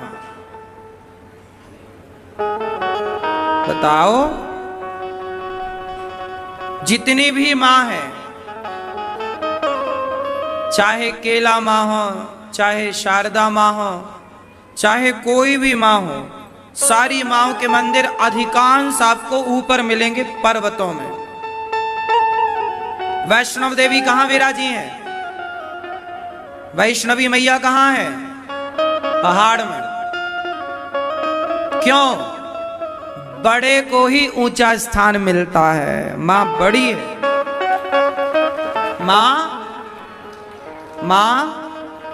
मां इसलिए तो कहते हैं मां सबसे बड़ी है तू, ओ माई सबसे बड़ी है तू, सबसे बड़ी है तू, ओ माई सबसे बड़ी है। इसलिए सबका त्योहार एक एक दिन का होता है, पर माँ का त्योहार 9 दिन का होता है। बोलो हाँ। रामनवमी आई, एक दिन में आके चली गई। कृष्ण जन्माष्टमी आई, एक दिन में आके चली गई। पर नवरात्रि आई, हाँ नवरात्रि 9 दिन आई,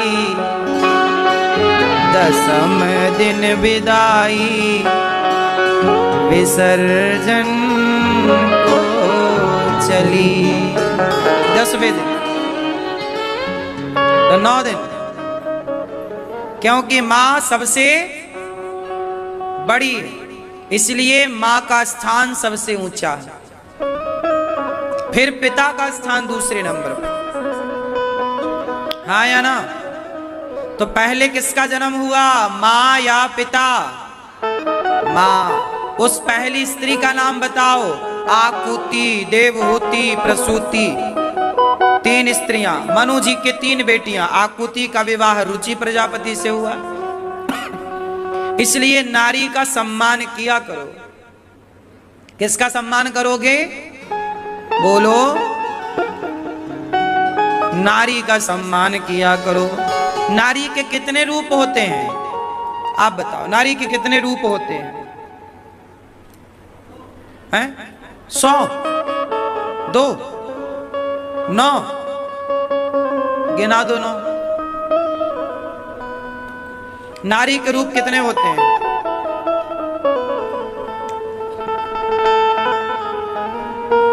मैया क्या बोलती तू? नारी के कितने रूप होते हैं? 9। अधूरी मैया कथा सुना करो। कितने रूप होते हैं नारी के? 3। आप बताओ। हाँ गिन लो, हम बैठे आराम से। कितने रूप होते हैं नारी के? 2। बताओ। अरे राम राम राम, ठीक है। नारी के 4 रूप होते हैं, गिन लो। 4। नारी के रूप 4। 5वां हो तो अभी बताना। मुझे तो 4 ही पता है, आप 5वां बता देना मुझे, मैं तो बड़ा बुद्धू हूं। नारी के 4 रूप। पहला मां, दूसरा बहन, तीसरा पत्नी, चौथा बेटी, पांचवा आप बताओ। मौसी, मौसी भी मां में आ गई। नानी, नानी भी मां में आ गई, है ना। पांचवा कौन है? बहू, बहू। अरे तो बहू पत्नी ही तो है किसी की, मां ही तो है किसी की, बेटी ही तो है किसी की। ये बहू थोड़ी कुछ है, बहू का अपना कोई अस्तित्व नहीं है। बहू का क्या अस्तित्व है? बहू पत्नी के रूप में ना आई। ये तो व्यवहार में बहू कहते हैं, बहू का कोई अस्तित्व नहीं है, पत्नी का अस्तित्व है। क्यों? आपकी बहू जब घर में आई तो बहू कहते हैं व्यवहार में, वो बहू नहीं है, वो आपकी पत्नी है। वो उस घर की बहू मतलब उस घर की बेटी है। नारी के चार ही रूप हैं, मां, बहन, पत्नी, बेटी। इसलिए दुर्गा मैया के हाथ कितने हैं कि बेटी बनकर सास ससुर का ख्याल रख लेती है। हाँ या ना। उसी दौरान रक्षाबंधन आ गई तो एक अच्छी बहन बनकर भाई से रिश्ता रख लेती है। एक स्त्री जितने बढ़िया रिश्ते निभाती है ना, पुरुष इतने बढ़िया रिश्ते कम निभा पाते हैं। इसलिए स्त्रियों को पहले भगवान ने संसार में भेजा। आकुति का विवाह रुचि प्रजापति से हुआ, जिनके यहाँ यज्ञ भगवान हुए। देवहूति का विवाह करदम जी से हुआ, जिनके यहाँ कामक विमान करदम जी ने बनाया। और 9 बेटियां हुई, 9 बेटियों का विवाह ब्रह्मा जी के 9 मानस पुत्रों से किया। करदम जी बोले, देवी पत्नी से अब मैं आज्ञा तो जाऊं। कहां? तप करने। गृहस्थाश्रम कितने दिन का होता है भैया? कितने वर्षों का? गृहस्थाश्रम कितने वर्षों का होता है? 25। तो आप लोगों के भाई 25 के नहीं अभी तक हैं? गृहस्थाश्रम कितने साल का? हमारा जीवन भी 4 भागों में बटा है। ब्रह्मचर्य, गृहस्थ, वानप्रस्थ, सन्यास। 25 साल तक ब्रह्मचारी रहो, कोई पराई स्त्री पराई पुरुष की तरफ ना देखो। फिर 25 साल पत्नी के साथ रहो, गृहस्थ, मस्त हो, बढ़िया पत्नी के साथ सांसारिक सुख लो। और 25 साल रहने के बाद फिर धीरे से पत्नी से, पति से, परिवार से मन को हटा करके अब मन को भगवान में लगाना स्टार्ट करते हैं। बेटा बेटी की जिम्मेदारी दे दो, पढ़ लिख जाएं, बड़े हो जाएं। जब बड़े हो गए, बच्चे पढ़ लिख गए, योग्य बन गए, सेल्फ डिपेंड हो गए, तो उनको खड़ा कर दो उनके पांव में और आप मन को हटाओ। आप लोग क्या करते हैं बुढ़ापे में? मन बेटा बेटी में ऐसे लगाते हैं, मेरा बेटा, मेरी बेटी। हाँ, कहाँ मन लगाना चाहिए बुढ़ापे में? बच्चों में मन लगाना सही है कि भगवान में? बेटी का ब्याह कर दो, बेटे का विवाह कर दो। गृहस्थी का कार्य उस दिन पूरा हो जाता है जिस दिन आप बेटी और बेटों के विवाह से फ्री हो गए। अब आप लोग तीर्थ यात्रा पे निकलो, जाओ तीर्थ। महीने भर जगन्नाथ जी रहो, महीने भर वृंदावन रहो, महीने भर अयोध्या जी रहो, धामों में रहो। जो पैसा जवानी में कमाया है कुछ हिस्सा बच्चों को देकर सेल्फ डिपेंड बनाओ और आप अपने पैसे को सही जगह खर्च करो, दान पुण्य में लगाओ। भजन करते करते, कथा सुनते सुनते जीवन पूरा हो। क्यों? थोड़ा भ्रमण करो, दुनिया देखो कैसी है। तुम बुढ़ापे में घर में घुसे हो, रोज सास बहू की तूतू मैं चल रही है, लेकिन फिर भी तुम्हारा मन नहीं हट रहा है। एक आदमी आया रोते रोते, महाराज जी बेटे ने घर से निकाल दिया।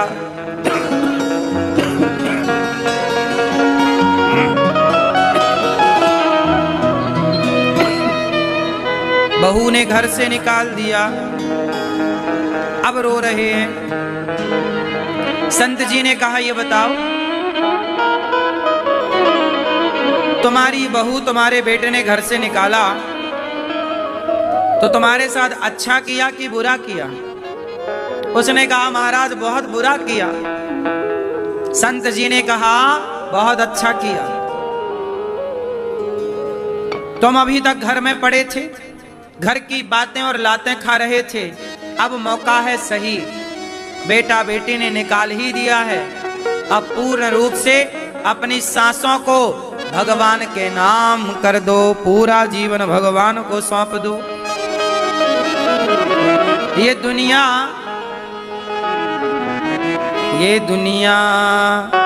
ये महफिल तेरे काम की नहीं, तेरे काम की नहीं, ये दुनिया ये महफिल तेरे काम की नहीं, तेरे काम की नहीं। अच्छा है जीवन में सदा पॉजिटिव रहो, कोई लात मार दे तो भी परेशान ना होना, भाई ठीक किया। बेटा बहू ने दुत्कार दिया, परेशान ना हो, अच्छा है, अब मन भगवान में लगा लो। ना दुत्कारते, रावण ना मारता लात विभीषण को, तो क्या विभीषण को राम मिलते? इसलिए कोई दुत्कार दे तो भी परेशान ना होइए, इसी बहाने भगवान की शरण में आ जाओ। प्यार मोहब्बत से आ जाते तो लातें क्यों खानी पड़ती, तुम प्यार से घर छोड़ ही नहीं। इसलिए कहता हूं महीने 2 महीने रहो तीर्थ यात्रा में। मैया कहाँ चली तीर्थ यात्रा में? लो मैया को बुराई लग गई, अभी चल पड़ी। अच्छा तो हम चलते हैं,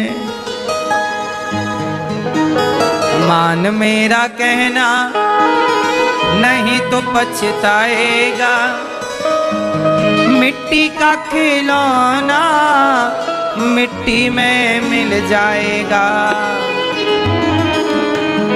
सच्ची बताओ, बेटा बेटी से मन हटा के भगवान में लगाना सही है कि बेटा बेटा करते मरे? बताओ क्या करें? संसार में ज्यादा डूब ना जाना, बड़ी दुर्गति होगी साहब। संसार में उतना ही रहो जितने की जरूरत है, जरूरत से ज्यादा नहीं। अच्छा ये बताओ, समय से निकल जाना सही है कि गलत है? संसार में भ्रमण करना सही है कि गलत है? जब दुनिया देखोगे ना तो पता लगेगा, आप देखते ही नहीं। अपना घर से थोड़ा दुनिया देखो, कैसे लोग हैं, कैसा धोखा है, कि कौन अपना है कौन पराया, सब देखना चाहिए। जो जितना दुनिया देखता है वो उतना अनुभवी होता है। मैं कहता हूं दुनिया तुम देखने लग जाओ साहब, केवल दुनिया देखकर अपने आप तुम साधु हो जाओगे, संत हो जाओगे, अपने आप इच्छाएं आपकी समाप्त हो जाएंगी। चल है क्या करें कि मन परेशान ना करे? ऐसा सवाल माता देवहूति ने अपने पुत्र कपिल देव जी से कहा, पूछा। मन बड़ा चंचल है, क्या करें कि मन की चंचलता मिट जाए? क्या करना चाहिए मन को चंचलता से मिटाने के लिए? स्थिर कैसे करें मन को? नहीं करोगे? क्या मन स्थिर हो सकता है? उत्तर दो। हो सकता है? कैसे? कैसे? ऐसा क्या है जो नहीं हो सकता? बेटा ऐसा क्या है जो नहीं हो सकता? चांद तक यदि हम जा सकते हैं तो मन को स्थिर नहीं कर सकते। करने वाले मंदारी ने तो बंदर को वश में कर लिया। जैसे नचाता है मंदारी बंदर वैसे नाचता है, जबकि सबसे चंचल प्राणी बंदर है। पर कैसे वश में कर लिया? प्रैक्टिस करा के, अभ्यास से। उसी तरह जिस दिन आप अपने मन को कोचिंग देने लग जाएंगे, मन को सही गाइड देने करने लग जाएंगे, सही दिशा पर मन को लगाने लग जाएंगे, उस दिन मन धीरे धीरे सबसे हटकर और मन अपने आप शांत होने लग जाएगा। और जिस दिन मन शांत हुआ उसी दिन भगवत प्राप्ति होगी। मन के हारे हार है, मन के जीते जीत, मन ही मिलावत राम से, मन ही करत पजीत। मन की गति है अटपटी, झटपट लखे न कोय, मन की जब खटपट मिटे तो झटपट दर्शन होए। मन बड़ा चंचल है। क्या करें कि मन वश में हो? अभ्यासेन तु कौन्तेय वैराग्येण च गृह्यते। एक राजा ने एक बकरे को खड़ा किया, कहा जो इस बकरे का पेट भरेगा मैं उसे इनाम दूंगा। बड़े बड़े लोग गए बकरे का पेट भरने, हरी हरी घास जंगल में खूब उसे चराया, खिलाया पिलाया, पेट भर गया बकरे का। राजा के सामने लाके खड़ा किया लोगों ने, महाराज देखो पेट भर गया। राजा ने फिर हरी घास डाली तो बकरा फिर खाने लग गया। राजा बोला पेट भरा होता तो ये खाता नहीं, मतलब इसका पेट अभी। बहुत लोगों ने ट्राई किया पर कोई सफल ही नहीं हुआ। एक संत जी को पता लगा कि बकरे का पेट भरना है। संत जी गए, महाराज मुझे मौका दो। संत जी ने कहा मैं आज पेट भर के लाऊंगा। जंगल ले गए, हरी हरी घास, बकरा खाने लगा। संत जी ने एक लाठी बकरे के मुंह में मारी, फिर बकरा खाने बढ़ा तो फिर दूसरी लाठी मारी, फिर बकरा खाने बढ़ा, तीसरी लाठी मारी। ऐसे इतनी लाठियां बकरे के मुंह पे मारी कि बकरा समझ गया कि खाता हूं तो ही मारता है, तो बकरे ने खाना ही छोड़ दिया। उतना ही दिया बकरे को जितने से उसका पेट भर जाए, मरे भी ना। उतना दिया जितने की जरूरत थी, और बाकी समय संत जी ने उसे लाठी दिखाई। वो बेचारा आंख बंद करके खड़ा हो गया। अब सोचिए बकरा इतना चंचल है पर आंख बंद करके खड़ा है। शाम को राजा के पास गए, लो महाराज भर गया पेट। राजा ने घास डाली तो बकरे ने संत जी को देखा। बकरा समझ गया लाठी लिए खड़ा है, आंखें बंद कर ली। अब राजा को मानना पड़ा कि पेट भर गया। क्या कहानी है ये? क्या सीख मिली? हमारा मन बकरा है। हमारा मन, बोलो, जैसे बकरे का पेट नहीं भरता ऐसे हमारे मन का भी पेट नहीं भरता। क्या किया बकरे का पेट भरने के लिए? लाठी मारी। आप भी अपने मन को संयम की लाठी से मारो। कौन सी लाठी? संयम क्या होता है? जरा संयम बताओ क्या है? संयम की लाठी क्या है? ये संयम है? संयम मतलब जरूरत नहीं। संयम मतलब क्या? संयम, दो लोग कहते रहे भाई अपने क्रोध पर संयम करो, अपने आप में नियंत्रण, मतलब संयम। संयम क्या होता है? सुनो, सरल भाषा में मैं आपको परिभाषा दे दूं। होता क्या है, जैसे आपको किसी को शुगर की बीमारी है, शुगर किसी का बढ़ा है और उसे जलेबी खाने का मन है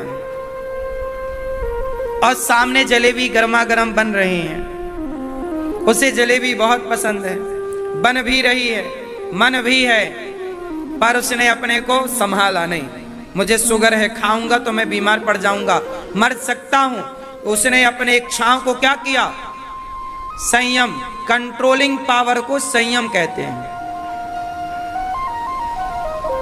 कि मेरी इच्छा तो है, जलेबी सामने भी है, पर मैं नहीं खा रहा हूं, मतलब मैं संयमी हूं। तो सुनो, मन को वश में कैसे करोगे?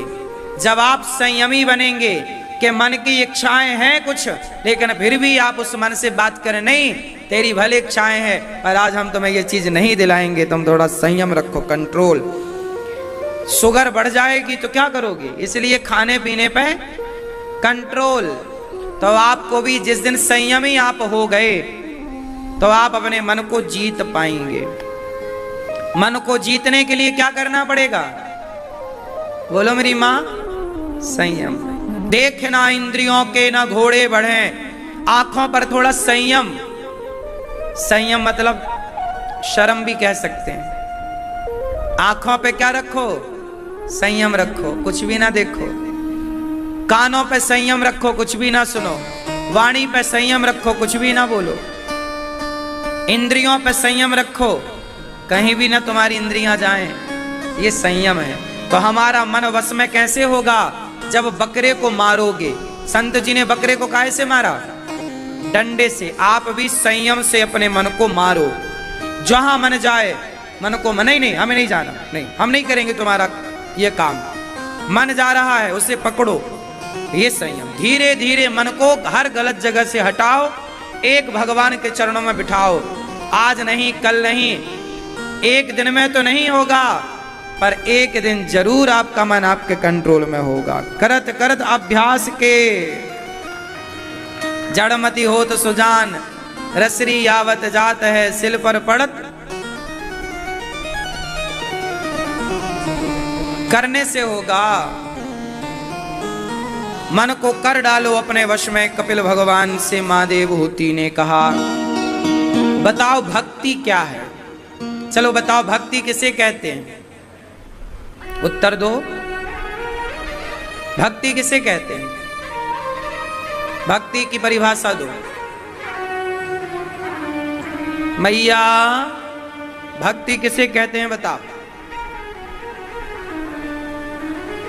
किसे कहते हैं। भक्ति कहते हैं सेवा को। अपने माँ बाप की आप सेवा कर रहे हैं। श्रवण कुमार ने माँ बाप को कंधे पे बिठा के चारों धाम कराई। क्या किया श्रवण कुमार ने, सेवा की। वही क्या बन गई उनकी, भक्ति।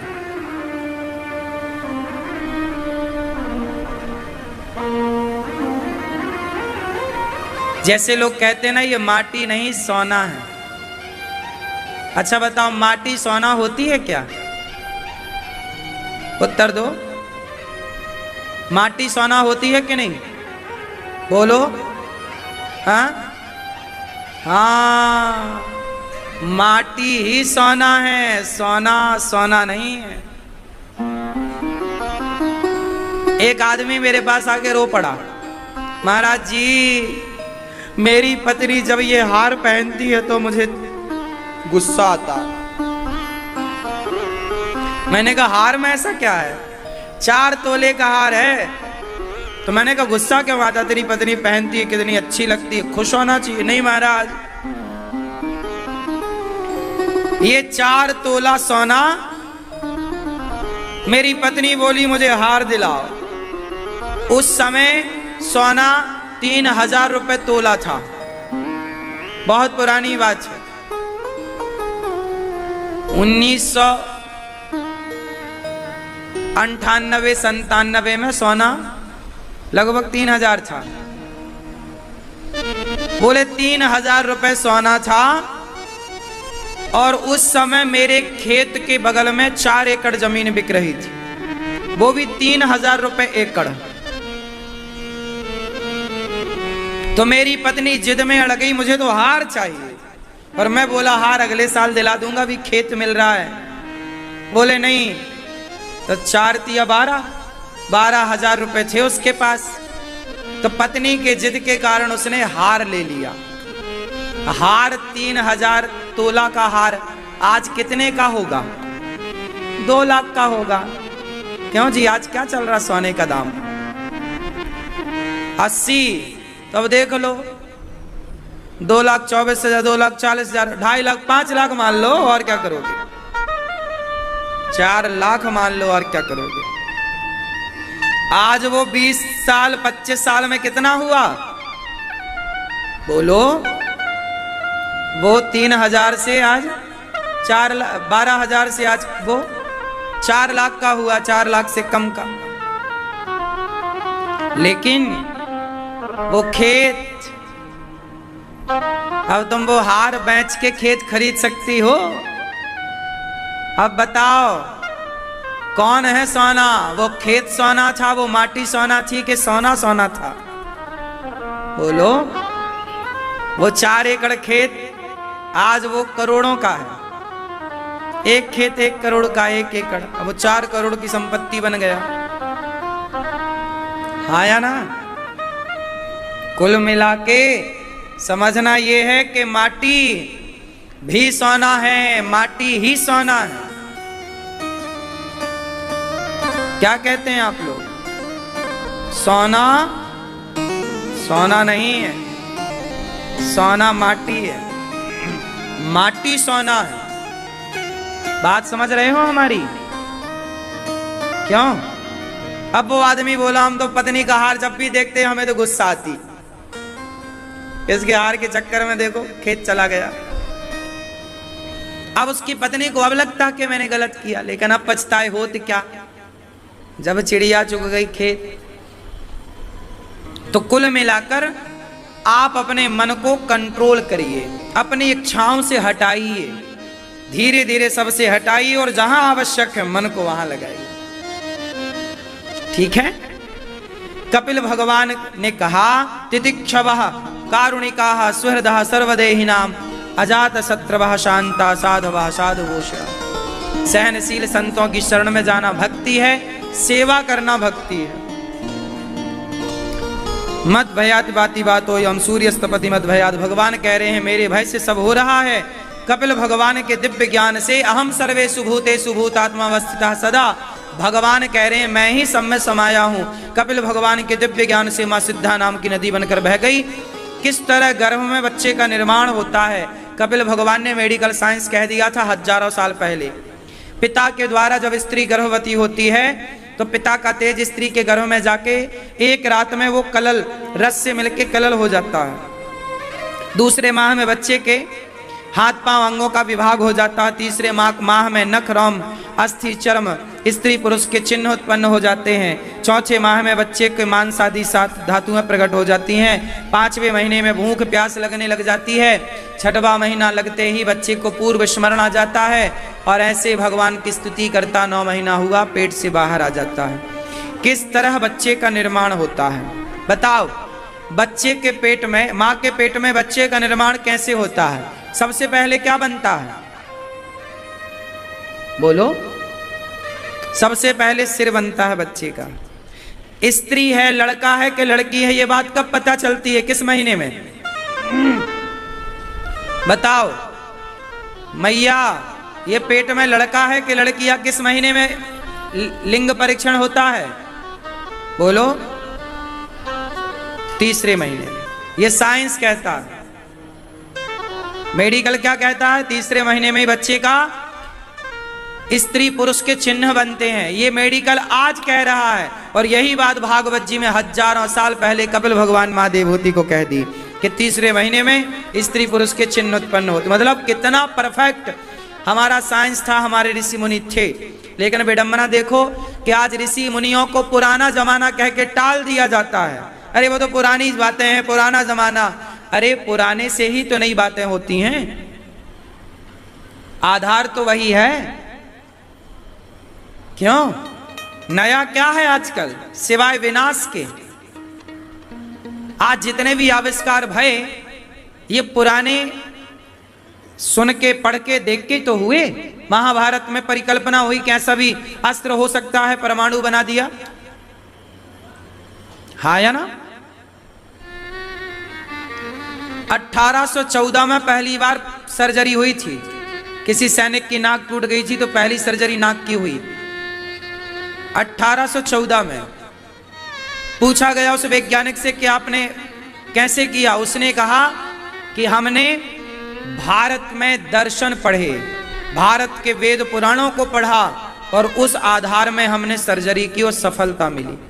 ये हम नहीं कह रहे हैं, वो वैज्ञानिक खुद स्वीकार कर रहे हैं जिन्होंने ये सब किया है। भारत के प्रति उनका क्या रुझान था, वेदों के प्रति, पुराणों के प्रति वो कितने प्रभावित थे, लेकिन विडंबना देखिए, ऑन रिकॉर्ड यूट्यूब पर जाइए, सर्च करिए, जिसने परमाणु बनाया उसको पूछा गया कि आपको प्रेरणा कहां से मिली। ऑन रिकॉर्ड आप यूट्यूब पर सर्च करेंगे, उसका खुद का बयान है कि मुझे भारत में जो ग्रंथ है महाभारत, उसमें जो ब्रह्मास्त्र का प्रयोग हुआ था, उस ब्रह्मास्त्र से मुझे परमाणु को बनाने की प्रेरणा मिली। ये वो खुद कह रहा बनाने वाला। लेकिन देखिए, भारत के ऋषि मुनियों को और भारत के वेद पुराणों को लोग पुराना जमाना कह के टाल देते हैं। ये तो पुरानी बात है, तुम पुरानी सोच की। आज मैं जाता हूं, पुरानी बात करता हूं अपने ऋषि मुनियों की, विज्ञान की, तो लोग कहते हैं आप तो पुरानी बातें कर रहे हैं, इन्हें नई बातें कौन सी चाहिए, ये नया क्या कर रहे हैं। ये नया करने के चक्कर में इन्हें नया क्या चाहिए, इन्हें नया चाहिए।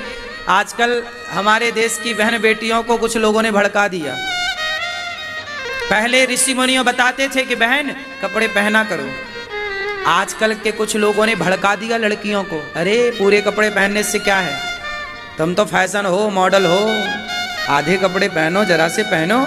जरा से कपड़े पहनने के चक्कर में भड़का दिया, और ये हमारी बहन बेटियां अर्धनग्न घूम रही हैं बाजारों में। इनकी बातों में आ गई। वो लोग चाहते थे कि तुम्हें देखेंगे ऐसे अर्धनग्न, तो उन्होंने तुम्हारा कान भर दिया। अरे भड़कावे में तो मंथरा के कैकेयी आ गई, शकुनी के भड़कावे में दुर्योधन आ गया। तो आजकल हमारी कुछ बहन बेटियां ये लोगों के भड़कावे में आ गई, बॉलीवुड के भड़कावे में आ गई, और ये निर्वस्त्र होके देखो।